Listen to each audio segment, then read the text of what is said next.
بسم الله الرحمن الرحيم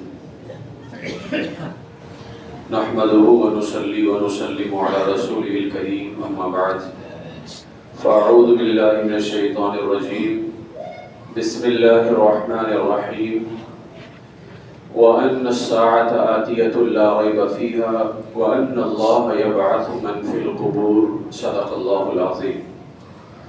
معزز و محترم سامعین کرام و حاضرین جمعہ، السلام علیکم ورحمۃ اللہ وبرکاتہ. نہایت ہی ادب و احترام اور عقیدت و محبت کے ساتھ بارگاہ رسالت مآب صلی اللہ علیہ وسلم میں درود و سلام کا ہدیہ پیش کریں اور پڑھیں اللہم صلی علی سیدنا مولانا محمد معدن الجود والکرم منبع العلم والحلم والحکم وبارک وسلم صلاة و سلاما علیک یا رسول اللہ صلی اللہ تعالی علیہ وسلم.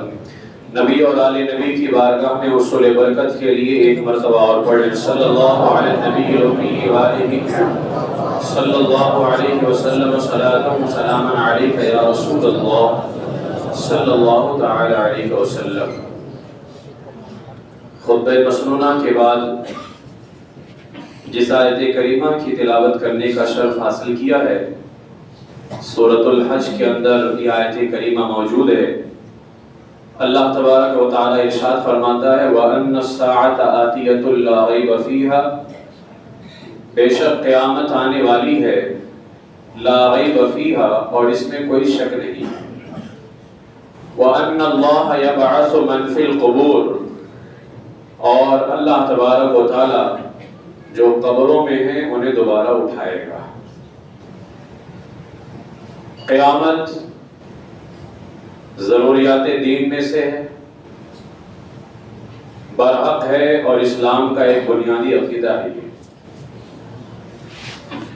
اور قیامت جو ہے اپنے متعینہ وقت پر آئے گی اور ضرور آئے گی.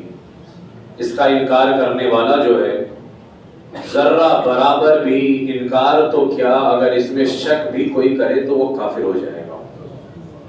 ذرہ برابر بھی اس میں شک کرے کہ مرنے کے بعد سب ختم ہو جائے گا، ہاں مرنے کے بعد سب ختم ہو جائے گا، وہ اس طور پر کہ آپ کی جتنی خواہشات ہیں وہ خواہشات پوری نہیں ہو پائیں گی کہ یہ کر لیں گے وہ کر لیں گے، وہ سب تو بالکل ختم ہو جائے گا. لیکن مرنے کے بعد ایک چیز باقی رہنے والی ہے، وہ ہمارے عمل کا حساب ہے. وہ اچھا عمل ہے تو اس کا حساب بھی بہتر ہوگا، برا عمل ہے تو پھر اس کا حساب بھی اسی اعتبار سے ہوگا. اللہ تبارک و تعالیٰ نے قیامت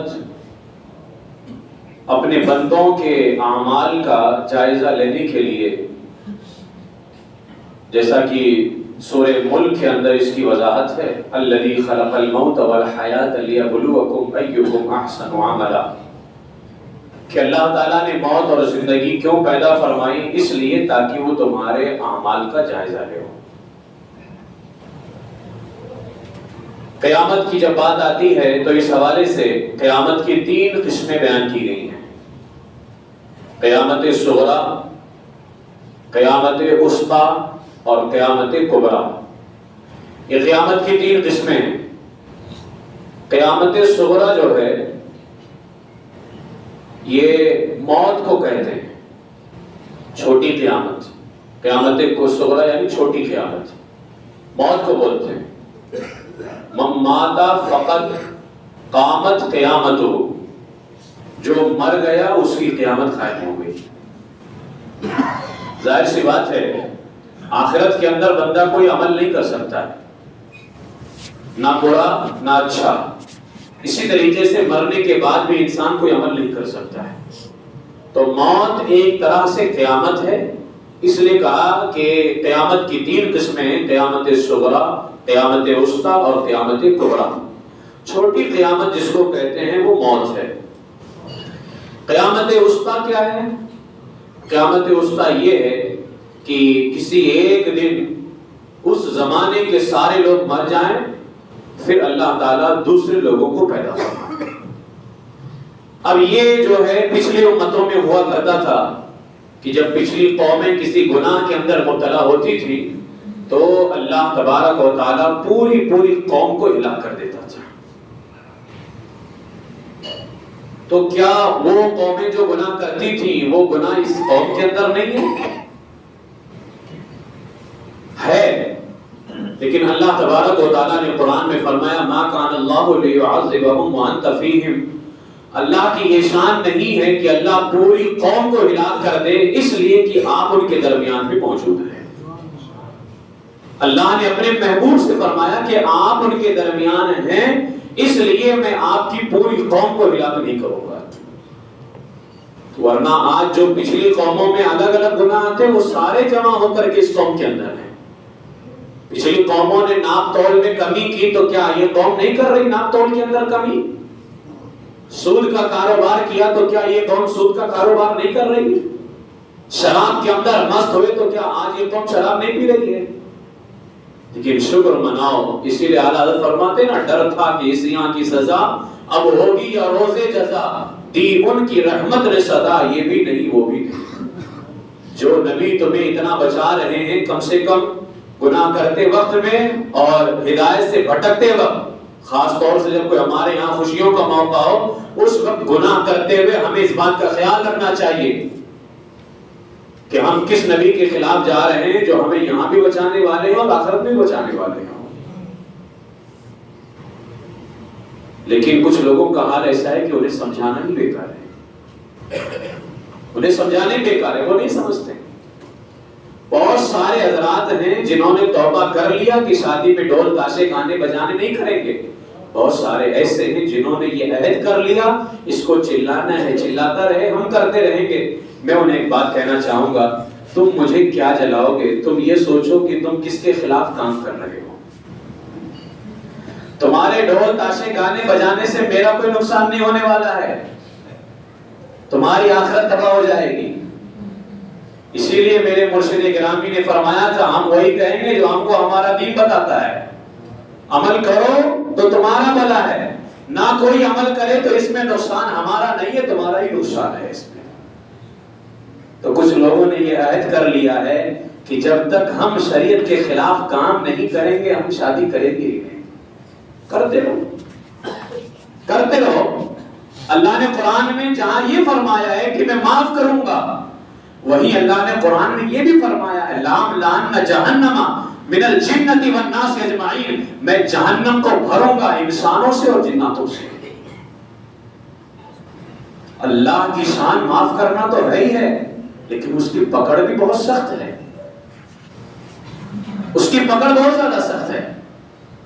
تو یہ پچھلی قوموں میں ہوتا تھا کہ کوئی عذاب ہے کوئی گناہ کرتے تھے اور ایک ساتھ پوری قوم ہلاک ہو جایا کرتی تھی. اس کو کیا کہتے ہیں؟ قیامت وسطیٰ. قیامت کبریٰ اس دن کو کہتے ہیں جس دن آسمان اور زمین اور جو کچھ آسمان زمین میں ہے سب ختم ہو جائے. اس کو کہتے ہیں قیامت کبریٰ. اب قیامت کب آئے گی، کتنے دنوں کے بعد آئے گی، کس سال آئے گی، اس کا علم یعنی قیامت کب آئے گی، کتنے دن کے بعد آئے گی، کس سال آئے گی، اس کا علم اللہ تبارک و تعالیٰ نے سوائے اپنے محبوب کے کسی کو نہیں بتایا ہے. سوائے اپنے محبوب کے اللہ تبارک و تعالیٰ نے یہ کسی کو نہیں بتایا.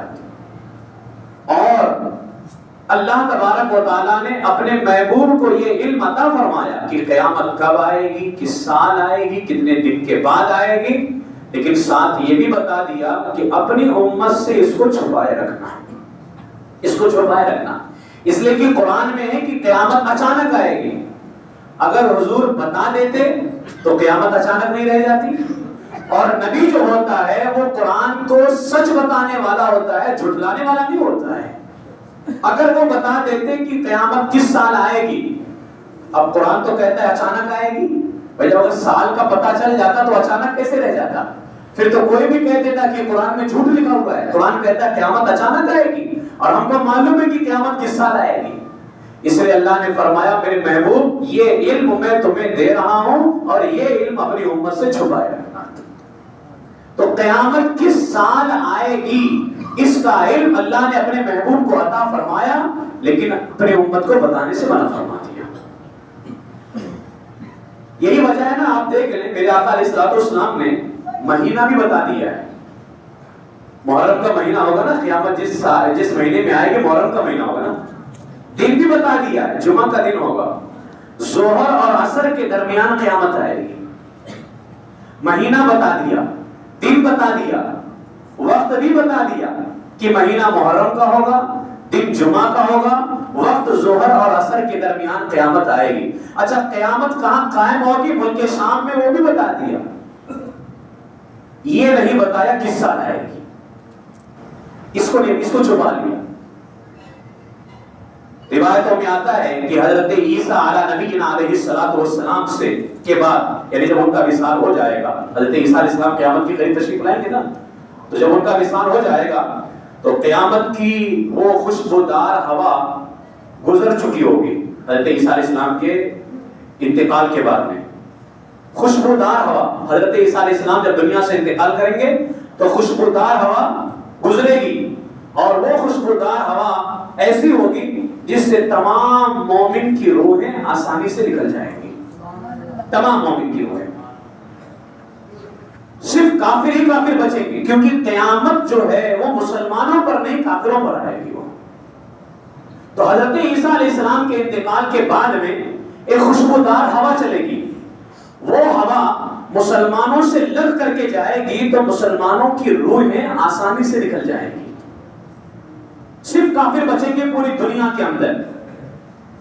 اس لیے آپ نے پڑھا ہے نا کہ یہ دنیا قائم ہے تو مسلمانوں کی وجہ سے قائم ہے. آج جو لوگ بڑے اتراتے ہیں حکومت کی وجہ سے، ہم ان سے کہنا چاہتے ہیں آپ کی حکومت بھی باقی ہے تو ہم مسلمانوں کی وجہ سے باقی ہے. اللہ تعالیٰ کا نام لینے والا جب اس زمین پر کوئی نہ ہوگا تو قیامت آ جائے گی. یہ زمین کسی کی نہیں ہے، یہ زمین اللہ کی ہے. یہ زمین اللہ کی ہے. جب تک اللہ کا نام لیا جا رہا ہے زمین قائم ہے. جب نام لینے والا کوئی نہ ہوگا تو قیامت آ جائے گی. 40 سال قیامت کے آنے سے پہلے مومن سارے انتقال کر جائیں گے وہ خوشبودار ہوا کی وجہ سے. صرف کافر بچیں گے. کافروں پر 40 سال کا زمانہ گزرے گا. 40 سال. اور اس میں کیا ہوگا معلوم ہے؟ اس 40 سال کے اندر کافروں کے یہاں کوئی اولاد نہیں ہوگی. کوئی اولاد نہیں ہوگی. کسی کی عمر 40 سال سے کم ہوگی ہی نہیں اس 40 سال کے اندر. سب 40 سال کے اوپر ہوگی. کوئی بھی اس 40 سال میں کافر 40 سال سے کم نہیں ہوگا. کوئی کھانا کھا رہا ہوگا، کوئی پکا رہا ہوگا، کوئی دیوار لیپ رہا ہوگا، کوئی ہل چلا رہا ہوگا. گویا کہ ہر کافر اپنے اپنے کام میں مشغول ہوگا. میرے آقا علیہ السلام نے فرمایا کہ اچانک اللہ تبارک و تعالیٰ اسرافیل علیہ السلام کو سور پھونکنے کا حکم دے دے گا. قیامت اچانک آئے گی نا، سب اپنے اپنے کاموں میں لگے ہوں گے.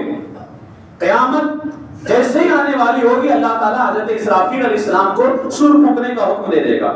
جب اسرافیل علیہ السلام سور پھونکیں گے شروع میں آواز بہت ہی باریک ہوگی. وہ سور کی آواز جو ہے بہت ہی باریک ہوگی. دھیرے دھیرے دھیرے دھیرے اتنی بلند ہوتی جائے گی اور اتنی بھیانک ہوتی جائے گی. فرمایا لوگ کان لگا کر کے آواز سنیں گے تو بے ہوش ہو کر کے گر جائیں گے. وہ اتنی بھیانک آواز ہوگی. لیکن ڈائریکٹ نہیں، دھیرے دھیرے کر کے. اور جب ان کی وہ آواز ان کے کانوں میں آئے گی بے ہوش ہوں گے اور مر جائیں گے.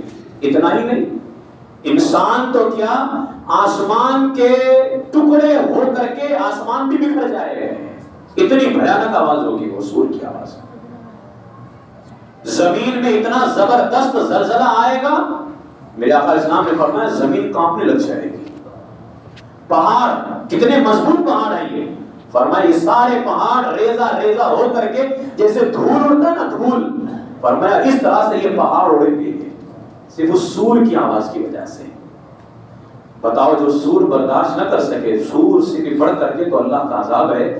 گناہ کرتے ہو کبھی یہ بھی تو خیال کرو کہ اللہ کا عذاب کیسے برداشت کرو گے. پہاڑ ریزہ ریزہ ہو کر کے گرد و غبار کی طرح اڑنے لگے گا. اتنا ہی نہیں، جب رات میں کبھی تیز ہوا چلتی ہے تو ڈر لگتا ہے کہ نہیں لگتا ہے؟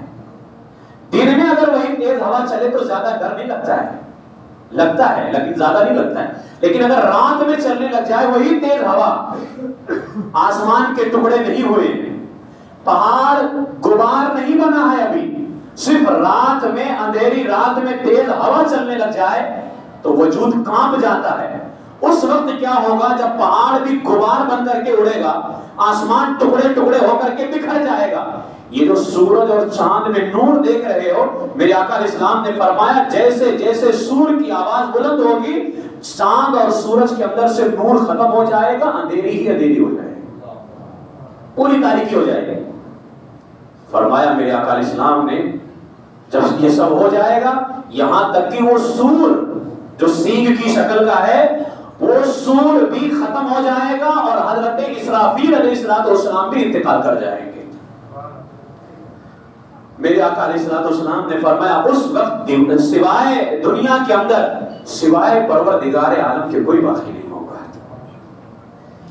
پھر اللہ فرمائے گا لمن الملک اليوم، آج کس کی بادشاہی ہے کوئی آج کے دن کا بادشاہ؟ بڑا ظلم و ستم کرتے تھے، بڑا اقرایا کرتے تھے، اپنی حکومت پر بڑا غرور اور گھمنڈ تھا، ہے کوئی آج کے دن کا بادشاہ؟ لیکن کہے تو کیسے کہے جب کہ سب کے سب مر چکے ہیں؟ کہے گا تو کون کہے گا؟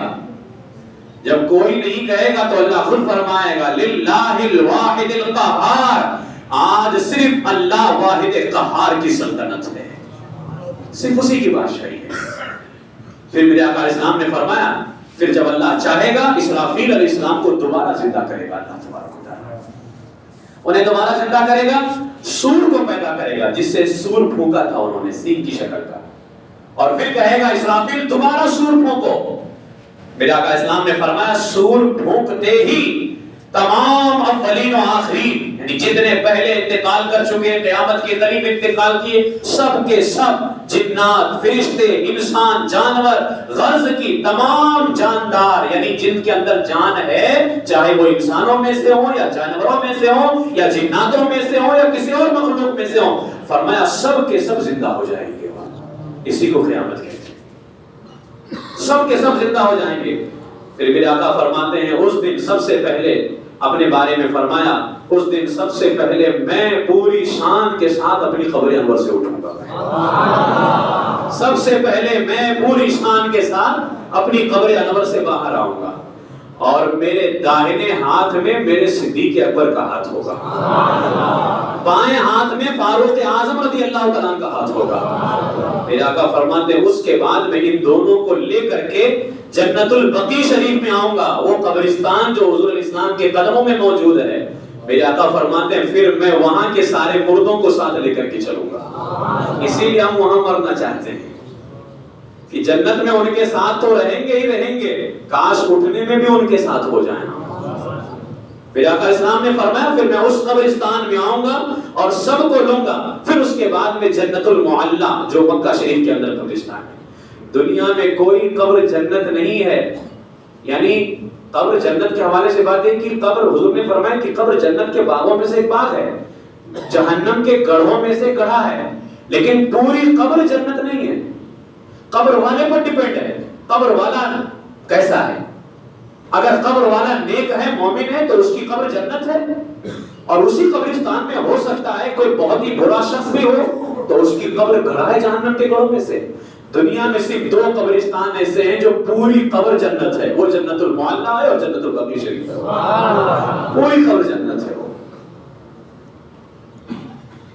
میرے آقا علیہ السلام نے فرمایا پھر میں مکہ شریف کی جنت المعلا کے سارے مردوں کو لوں گا، جتنے بھی وہاں مسلمان ہوں گے سب کو لے کر کے میں ملک شام کی سرزمین پر آؤں گا جہاں اللہ قیامت کو قائم فرمائے گا، میدان محشر ہوگا۔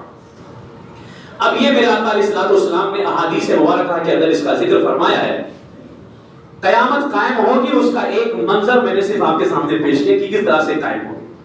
حضور علیہ السلام نے سب بتا دیا، محرم شریف کا مہینہ ہوگا، جمعہ کا دن ہوگا، اور ظہر اور عصر کے درمیان قیامت قائم ہوگی۔ جس جگہ قیامت قائم ہوگی وہ شام، ملک شام کی سرزمین ہوگی۔ کس سال آئے گی یہ نہیں بتایا، یہ چھپا لیا، لیکن اس کی جو نشانیاں ہیں قیامت کے قریب آنے کی، وہ نشانیاں میرے آقا علیہ السلام نے بیان فرما دی ہیں کہ قیامت سے پہلے کیا کیا ہوگا دنیا کے اندر اور کیا کیا نشانیاں ظاہر ہوگی، یہ سب بیان فرما دیا۔ اس حوالے سے قیامت کی جب نشانیوں کی بات آتی ہے تو قیامت کی دو نشانیاں ہیں. قیامت یعنی کچھ نشانیاں علامات صغریٰ جن کو کہا جاتا ہے یعنی چھوٹی علامتیں, اور کچھ نشانیوں کو علامات کبریٰ یعنی بڑی نشانیاں. اب بڑی نشانیاں جو ہیں وہ 10 نشانیاں ہیں. جب اہل عیسیٰ کے خلاف میرا بیان ہو رہا تھا اس وقت میں نے ان 10 نشانیوں کو بیان کر دیا تھا. جو چھوٹی نشانیاں ہیں قیامت سے کافی پہلے وہ قائم ہوں گی, ان میں سے میں چند آپ کے سامنے پیش کرتا ہوں. اور یہ کتاب مرشد گرامی سرکار حضور تاج الشریعہ علیہ رحمہ کی لکھی ہوئی کتاب ہے آثار قیامت. یہ ایک روایت ہے کنز العمال شریف کے اندر. کنز العمال یہ حدیث کی کتاب ہے, اور اس کتاب کے اندر ایک روایت بیان کی گئی ہے جس میں تقریباً پوری حدیث کے اندر قیامت کی 72 نشانیوں کا ذکر کیا گیا ہے. 72 نشانیاں. اس حدیث کو آپ نے اپنی کتاب کے اندر بیان کیا, اور اس حدیث کو روایت کرنے والے مولا المسلمین امیر المومنین حضرت مولا علی کرم اللہ تعالی وجہ الکریم ہیں. حضرت مولا علی رضی اللہ تعالیٰ عنہ فرماتے ہیں کہ رسول پاک علیہ السلام نے فرمایا اب یہ قیامت قائم ہوگی, اس سے پہلے کچھ نشانیاں ظاہر ہوں گی. میرے آقا علیہ السلام نے فرمایا قیامت کے قریب نشانیوں میں سے ایک نشانی یہ بھی ہے جب تم دیکھو لوگ نماز ضائع کر رہے ہیں. نماز پڑھ نہیں رہے ہیں یہ نہیں کہا ہے. نماز نہ پڑھنا اور ہوتا ہے, نماز ضائع کرنا یعنی برباد کرنا یہ اور ہوتا ہے. دونوں میں فرق ہے. نماز نہ پڑھنا اور ہے, نماز ضائع کرنا یعنی برباد کرنا یہ اور ہے. اب اس کے اندر بہت ساری نشانیاں ہیں. میں انشاءاللہ تعالیٰ کیونکہ میں نے یہ جو ہے نکالا ہے ایک اپنا طریقہ, مہینے میں 4 جمعہ ہوتے ہیں. ایک جمعہ میرا عقیدے پہ بیان ہوگا, ایک جمعہ میرا عمل صالح پہ بیان ہوگا, ایک جمعہ مسائل پر بیان ہوگا, اور ایک جمعہ قیامت کے قریب اٹھنے والے فتنوں پر بیان ہوگا. اس طرح سے 4 جمعہ میں ڈیوائیڈ کیا ہوں, کیونکہ ہمیں عمل کی بھی ضرورت ہے اور عمل سے بڑھ کر کے عقیدہ بھی سنوارنے کی ضرورت ہے. اور قیامت کے قریب اٹھنے والے جو فتنے ہیں, آج بہت سارے فتنے ہمیں کچھ بھی بتا دے رہے ہیں اور ہم چلے جا رہے ہیں, جبکہ وہ فتنہ ایسا ہے جس کے بارے میں ہمارے آقا علیہ السلام نے ہمیں بتا دیا تھا. کاش کے معلوم ہوتا تو اس فتنے سے بچ جاتے. تو یہ میں نے جو ہے اپنا رکھا ہوا ہے, اور ہمارے راکب کی بھی خواہش تھی اور ہمارے کئی مسلیان کی بھی یہ خواہش تھی کہ عقیدہ اور عمل اور مسائل اور قیامت کے قریب اٹھنے والے فتنے اس پر. تو انشاءاللہ تبارک و تعالی اب یہاں پر جو 72 نشانیاں قیامت کی بیان کی گئی ہیں, ان میں سب سے پہلا ہے نماز ضائع کرنا. اب نماز ضائع کرنا کئی طریقوں سے ہو سکتا ہے, جیسے نجاست لیا یعنی ناپاکی ہوئی اور کوئی پاکی حاصل نہیں کر رہا ہے, کوئی پاکی پہ دھیان نہیں دے رہا ہے, یعنی پاکی کیسے حاصل کرتے ہیں وہ پتہ نہیں ہے, بس یوں ہی ناپاک تھا اور الٹا سیدھا غسل کر لیا, وضو کر لیا, آ کے نماز پڑھ لیا, نماز ہوگی نہیں. پاکی نہیں ہے تو نماز کہاں سے ہوگی؟ یہ نماز پڑھ رہا ہے لیکن نماز کو ضائع کر رہا ہے, برباد کر رہا ہے. اسی طریقے سے کپڑے میں یا بدن میں کتنی نجاست لگی ہو تو دھلنا فرض ہے, اور کتنی لگی ہو تو دھلنا واجب ہے, یہ پتہ ہی نہیں ہے. اس نے مکمل طریقے سے اپنی طہارت حاصل نہیں کی ہے, نماز فاسد کر رہا ہے. نہایا بھی اچھے سے, غسل کر لیا, وضو کر لیا, نماز میں آ گیا, نماز میں نماز کن چیزوں سے فاسد ہوتی ہے پتہ ہی نہیں ہے. اب وہ ایسا کام کر بیٹھا جیسے 3 مرتبہ ہاتھ اٹھا کر کے کھجوانا, 3 مرتبہ ہاتھ اٹھا کر کے کھجوایا. کسی بندے نے ایک رکن کیا, جیسے میں کھڑا ہوں قیام کے اندر میں نے اپنا ہاتھ اٹھایا اور یہاں کھجوایا, تو ایک تو طریقہ یہ ہوا کہ ایک مرتبہ کھجوایا پھر ہاتھ باندھ لیا, پھر وہاں سے اٹھایا پھر کھجوایا پھر ہاتھ باندھ لیا, پھر تیسری مرتبہ اٹھایا تو نماز فاسد ہو گئی. لوگ کھجواتے رہتے ہیں, 3 کیا زیادہ کھجوا ڈالتے ہیں. اور ایک یہ ہوتا ہے کہ ایک مرتبہ یہاں سے ہاتھ اٹھایا ناک کے اوپر سے, یہاں وہ کھجوایا, پھر یہاں سے باندھا نہیں, یہاں کھجوایا, پھر باندھا نہیں, پھر یہاں کھجوا لیا, تو بھی نماز فاسد ہو گئی. 3 مرتبہ اگر ایک رکن میں ہاتھ اٹھا لیا جائے تو نماز فاسد ہو جاتی ہے. پتہ ہی نہیں ہے, کھجوا رہے ہیں, نماز باقی ہے, نماز فاسد ہو گئی ہے, تو آپ نے نماز برباد کر دی, نماز کو ضائع کر دیا. یہ قیامت کی نشانی ہے. اسی طریقے سے معاذ اللہ سب کچھ تو ٹھیک ہوگا لیکن دل نور مصطفیٰ سے خالی ہوگا, اس میں حضور کی محبت نہیں ہوگی, عقیدہ ٹھیک نہیں ہوگا. اسی لیے میرے آقا علیہ السلام نے ارشاد فرمایا سیصلی, یہ حدیث پاک مجھے اتنے دنوں سے تلاش تھی لیکن کیا بتاؤں مجھے یہ حدیث مل نہیں رہی تھی کہ نماز پڑھنے والے سارے مومن نہیں ہوتے ہیں، یہ حدیث میں تھا، لیکن آج میں پیر و مرشد کی کتاب کا مطالعہ کر رہا تھا، خاندان رضا کی کتابوں کا جب میں مطالعہ کرتا ہوں تب کوئی نہ کوئی نئی بات ملتی ہے۔ یہ حدیث پاک حضور علیہ السلام نے فرمایا سیصلی قوم، اور میں نے اس کا حوالہ بھی دیکھ لیا ہے، کوئی یہ نہ بولے کہ تاج شریعہ نے بیان کر دیا تو کیا حدیث ہو گئی ہے، حوالے میں نے جمع کر لیے الحمدللہ۔ حضور علیہ السلام نے فرمایا سیصلی قوم لا دین لہم، ایک قوم ایسی ہوگی جو نماز پڑھے گی لیکن اس کا دین نہیں ہوگا، دین نہیں ہوگا، جس طرح حضور علیہ السلام کو ماننا چاہیے اس طرح سے ماننے کا نہیں ہوا، تو یہ بھی نماز کو ضائع کرنا ہوا۔ یہ نماز کو ضائع کرنا یہ قیامت کی نشانیوں میں سے ایک نشانی یہاں پر یہ بیان کی گئی ہے۔ اب اس حوالے سے کئی روایتیں ہیں، میں انشاءاللہ تعالیٰ اس کے بعد پھر میں یہیں سے اپنی گفتگو کمپلیٹ کروں گا، صرف ایک حدیث پاک میں آپ کے سامنے پیش کر دیتا ہوں۔ حضرت انس بن مالک رضی اللہ تعالیٰ، جو نماز صحیح پڑھتا ہے وہ خوش ہو جائے، اور جس کی نماز صحیح نہیں ہے خدا کے واسطے کسی سنی عالم کے پاس جائیے اور اپنی نمازوں کو درست کیجیے۔ سیدنا انس بن مالک رضی اللہ تعالیٰ سے روایت ہے، آپ فرماتے ہیں کہ میرے آقا علیہ السلام نے فرمایا جو نمازیں ان کے وقتوں پر پڑھیں۔ اچھا، نماز کو ضائع کرنا ہے کہ یہ بھی ہے، فجر کی نماز ظہر میں پڑھ رہا ہے، ظہر کی نماز عصر میں پڑھ رہا ہے، عصر کی مغرب میں پڑھ رہا ہے، وقت نکل جانے کے بعد پڑھ رہا ہے، اور جو وقت نکل جانے کے بعد نماز ادا کرتا ہے، قرآن میں اللہ نے فرمایا فویل للمصلین، ویل ہے، ویل ایک ایسی گھاٹی ہے جہنم کے اندر جس سے دوسری گھاٹیاں پناہ مانگتی ہیں، اتنی خطرناک ہے۔ اور یہ ویل نماز نہ پڑھنے والوں کے لیے نہیں ہے، نماز پڑھنے والوں کے لیے۔ کون سے نماز پڑھنے والے؟ الذین هم عن صلاتهم ساہون، جو اپنی نمازوں سے بے خبر ہیں، وقت گزر جاتا ہے تب نماز کے لیے آتے ہیں، ایسے نمازیوں کے لیے۔ تو حضرت انس بن مالک فرماتے ہیں کہ حضور اسلام نے فرمایا جو نمازیں ان کے وقتوں پر پڑھے اور ان کا وضو کامل ہو، یعنی اچھے طریقے سے وضو کرے، نمازوں میں قیام، خشوع، رکوع، سجدہ سب مکمل طریقے سے ادا کرے، کوئی واجب نہ چھوٹے، کوئی جو ہے نماز کو فاسد کرنے والی چیز کام نہ کرے، یعنی مکمل طور سے نماز پڑھے، تو میرے آقا علیہ السلام فرماتے ہیں جو اس طرح سے نماز پڑھتا ہے نا اس کی نماز سفید چمکتی ہوئی نکلتی ہے، سفید چمکتی ہوئی نکلتی ہے اور کہتی ہے اللہ تیری حفاظت کرے جس طرح تو نے میری حفاظت کی ہے۔ وہ نماز کہتی ہے اللہ تیری حفاظت کرے جس طرح تو نے میری حفاظت کی۔ اور جو نہ وقت نماز، یعنی جو وقت پر نماز نہ پڑھے اور کامل وضو نہ کرے مکمل طریقے سے، نہ رکوع کا خیال ہے نہ سجدے کا خیال ہے، دھیان بھی بھٹکے ہوئے ہیں، میرے آقا اسلام نے فرمایا اس کی نماز نکلتی ہے کالی، ایک دم اندھیری، اور کہتی ہوئی جاتی ہے اے نماز پڑھنے والے اللہ تجھے ضائع کر دے، برباد کر دے جیسے تو نے مجھے برباد کیا ہے۔ یہاں تک کہ جب اس جگہ پر پہنچتی ہے وہ نماز جہاں اللہ چاہتا ہے، یعنی یہ نمازیں جن میں کسی چیز کا خیال نہیں ہے، فرمایا اسی لیے میں سنتوں پہ دھیان دیتا رہتا، آمین زور سے نہ بولیں، لوگ کہتے ہیں اتنی سختی کیوں کرتے ہیں، پڑھ لیں تو سختی سمجھ میں آ جائے گی۔ ہم چاہتے ہیں کہ آپ کی نمازیں منہ پہ نہ ماری جائیں۔ حضور علیہ السلام نے فرمایا جب نماز ایسی ہوتی ہے جس میں کسی چیز کا خیال نہ ہو، فرمایا جہاں نماز پہنچتی ہے جہاں اللہ چاہتا ہے اس نماز کو لپیٹا جاتا ہے جیسے پرانے کپڑے کو لپیٹا جاتا ہے، پھر اس نماز پڑھنے والے کے منہ پہ مار دیا جاتا ہے۔ اس کو کیا فائدہ ہوا؟ اس لیے نماز کی پابندی کریں اور نماز کو مکمل طریقے سے ادا کرنے کی کوشش کریں، اپنا وضو، اپنا غسل اور واجبات فرائض اور جو جو چیزیں ضروری ہیں وہ آپ تمام اجرات کرنے کی کوشش کریں۔ اس سے پہلے جو مسئلہ بتایا گیا تھا وہ آپ لوگوں کو یاد ہے؟ زور سے کہیں، یاد ہے؟ زور سے بولیں۔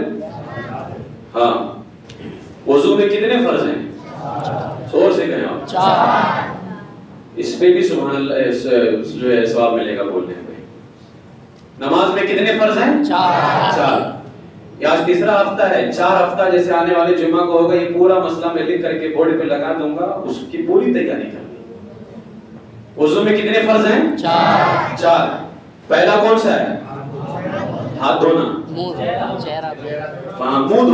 یا چہرہ دھونا؟ زور سے بولیں۔ چہرہ دھونا۔ دوسرا کیا ہے؟ کونیوں سمیت ہاتھ دھونا۔ صرف ہاتھ دھونا نہ بولنا، ورنہ ایک ہاتھ یہ بھی دھونا جاتا ہے جو سنت ہے، ٹھیک ہے؟ جیسے وضو سے پہلے بالکل کونیوں سمیت ہاتھ دھونا. تیسرا فرض کیا ہے؟ چوتھائی سر کا مسح کرنا. چوتھائی سر کا مسح کرنا. چوتھا فرض کیا ہے؟ پیر دھونا, ٹخنوں سمیت دونوں پاؤں دھونا. ٹھیک ہے, 4 فرض ہو گئے. دھونے کا مطلب کیا ہے؟ 2 بوند پانی کم سے کم بہ جائے, یہ دھونے کا مطلب ہے. اور مسح کا مطلب کیا ہے؟ تری پہنچ جائے. ٹھیک ہے. منہ دھونا ہے کہاں سے کہاں تک؟ لمبائی میں جہاں سے بال نکلتے ہیں وہاں سے لے کر کے تھوڑی کے نیچے تک. چوڑائی میں ایک کان کی لو سے دوسرے کان کی لو تک, یہ پورا حصہ. ٹھیک ہے, یہ بتایا تھا. اور ایک مسئلہ بتایا تھا کہ بہت سارے حضرات کے بال پیچھے سے ہوتے ہیں, تو کیا وہ پیچھے سے دھلیں گے؟ نہیں. عام طور سے جہاں سے بال نکلتا ہے 2-3 انگلی چھوڑ کر کے وہیں سے دھلے گا. اور اگر کسی کے بال نیچے سے آ گئے ہیں تو وہ اوپر سے ہی دھلے گا جہاں سے عام طور سے بال نکلتا ہے. ٹھیک ہے, یہ مسئلہ پچھلے ہفتے بتایا تھا. آج 2 مسئلہ سن لیجئے. بہت سارے حضرات جو ہوتے ہیں ان کی مونچھیں بہت زیادہ ہوتی ہیں. ٹھیک ہے, مونچھیں یا یہ بھاؤں جو ہے اس کے بال بہت زیادہ ہوتے ہیں. یا اسی طریقے سے یہاں جو بال ہوگا نا, بجھی کے بال اس کو کہتے ہیں, یہ بہت زیادہ بال ہوتے ہیں. تو کہتے ہیں کہ اگر بال بہت زیادہ ہیں کہ کھال دکھائی نہیں دے رہا ہے تو اندر تک کے دھلنا فرض نہیں ہے, اوپر تک آپ دھل لیجیے. اگر بال بہت زیادہ ہیں تو, اور اگر بال اتنے زیادہ نہیں ہیں اور اندر کی چمڑی دکھائی دے رہی ہے تو یہ بھاؤں کے اندر تک پانی پہنچانا فرض ہے, مونچھ کے اندر تک پانی پہنچانا فرض ہے. اصل بہت سارے حضرات جو ہے اسی سے وضو کر لیتے ہیں, جبکہ وضو کرتے سمے ان کو اس طرح سے کرنا چاہیے. اسی طرح سے مونچھ پہ بھی یہ کرنا چاہیے, اسی طرح یہاں پر بھی مارنا چاہیے تاکہ اندر تک کے پانی پہنچ جائے. تو اگر بال زیادہ ہوں تو اندر تک پانی پہنچانا فرض نہیں, اور اگر بال کم ہوں, اتنے کم ہوں کہ اندر کھال دکھ رہی ہے تو اندر پانی پہنچانا ضروری ہے. اگر نہیں پہنچایا تو اس کا وضو ہوگا؟ نہیں ہوگا. بس ایک مسئلہ کافی ہے. انشاءاللہ تعالی آگے کا مسئلہ جو ہے بعد میں آپ کے سامنے بتایا جائے گا. آپ تمام حضرات سے گزارش ہے کہ ان مسائل پر جو ہے زیادہ سے زیادہ آپ لوگ دھیان دیجیے.